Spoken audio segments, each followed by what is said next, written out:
Recently हमारे देश के प्राइम मिनिस्टर ने हम सब देशवासियों से अपील की है कि हम 1 साल के लिए फ्यूल की कंज़म्पशन को कम से कम इस्तेमाल करें, गोल्ड के इंपोर्ट को कम कर दें, डेस्टिनेशन वेडिंग जो हम करते हैं, फ़ॉरेन की जो ट्रिप हम लगाते हैं अननेसेसरी, उसको कम करें और वोकल फॉर लोकल बनें, अपने लोकल प्रोडक्ट्स को प्रमोट करें, एडिबल ऑयल के इंपोर्ट को कम कर दें, गोल्ड को कम कर दें और पब्लिक ट्रांसपोर्टेशन को ज़्यादा से ज़्यादा इस्तेमाल करें और वर्क फ्रॉम होम ज़्यादा से ज़्यादा करने की कोशिश करें।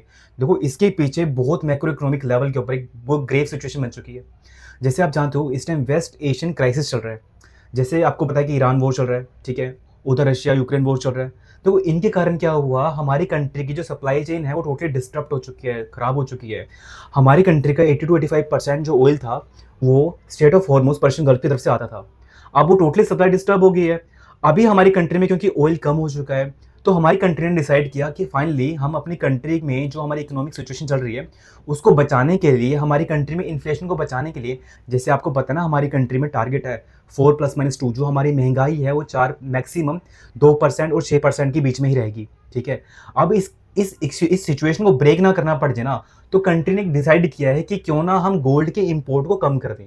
देखो, अगर मैं बात करूँ फाइनेंशियल ईयर 2026 की बात करूँ ना, तो हमारी कंट्री में जो इंपोर्ट था, जो हम कंट्रीज बाहर से मंगवाते हैं ना, वो $772 बिलियन है। उसमें से कि जो सेकंड जो लार्जेस्ट हम इंपोर्ट कर रहे हैं, वो गोल्ड कर रहे हैं।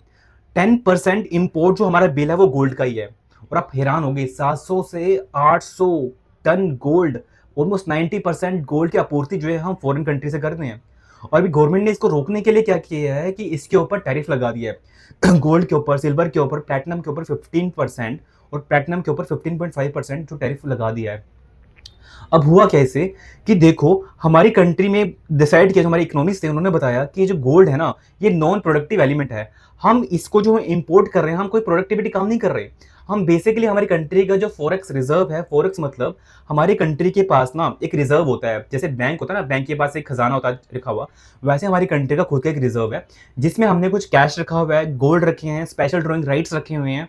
अब हमारी कंट्री का, आप हैरान हो गए, इन 27 फरवरी से लेकर आज मई के में हमारी कंट्री में 27 फरवरी को ऑलमोस्ट $728 बिलियन का रिजर्व पड़ा था। और लड़ाई हुई शुरू हुई 28 फरवरी को। 28 फरवरी के से लेके आज तक हमारी कंट्री ने ऑलमोस्ट $40 बिलियन जो है ना, $40 बिलियन का जो फॉरेक्स है, वो मतलब यूज कर लिया है पूरा। ऑलमोस्ट $69.6 बिलियन हमारी कंट्री के पास बचा है इस टाइम, डॉलर, ये फॉरेक्स रिजर्व। तो हमारी कंट्री ने डिसाइड किया कि क्यों ना हम गोल्ड की जो हमारे इंपोर्ट है उसको हम कम कर दें। देखो, इससे फायदा क्या होगा कि हमारा जो अननेसेसरली हम जो इंपोर्ट कर रहे हैं ना बाहर से गोल्ड, वो कम हो जाएगा, ठीक है? पर इसमें ना एक सिचुएशन भी क्रिएट हो रही है सबसे बड़ी। देखो, अभी क्या होगा, क्योंकि इंपोर्ट हमारा महंगा है, तो इससे क्या होगा कि स्मगलिंग काफी इंक्रीज हो जाएगी, क्योंकि लीगली अगर आप चैनल से जाओगे तो आपको काफी महंगा पड़ जाएगा गोल्ड। हमारी कंट्री में गोल्ड इतना प्रीशियस इसलिए है क्योंकि हम इसको ना एज अ स्टेटस सिंबल देखते हैं। शादी विवाह में हम जब ज्वेलरी को शो करते हैं लोगों को, हमने गले में माला डाली है चांदी की, सोने की, तो ये शो ऑफ के लिए हम सारी कंट्री में यूज करते हैं।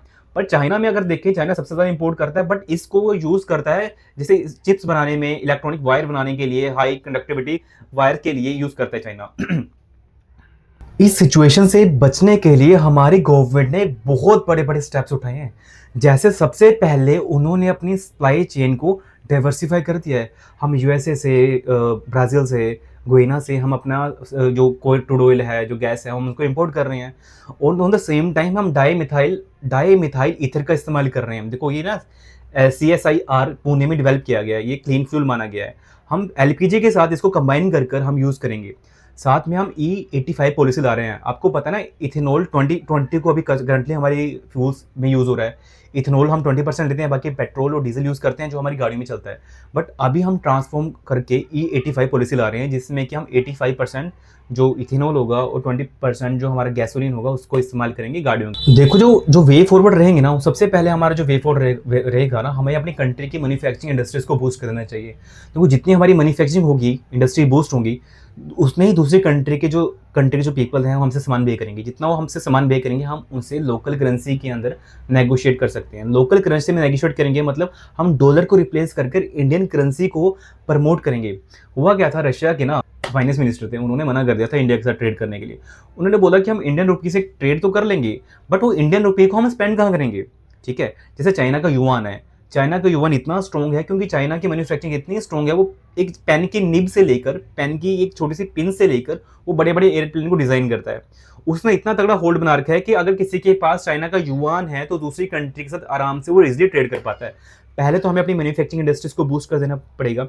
हमारी जो लोकल जो हमारी कंट्रीज़ के साथ छोटे-छोटे जो बॉर्डर लगते हैं, उनसे हमें ट्रेड को बूस्ट करना पड़ेगा इसका। और दूसरा सबसे बड़ा जो हमें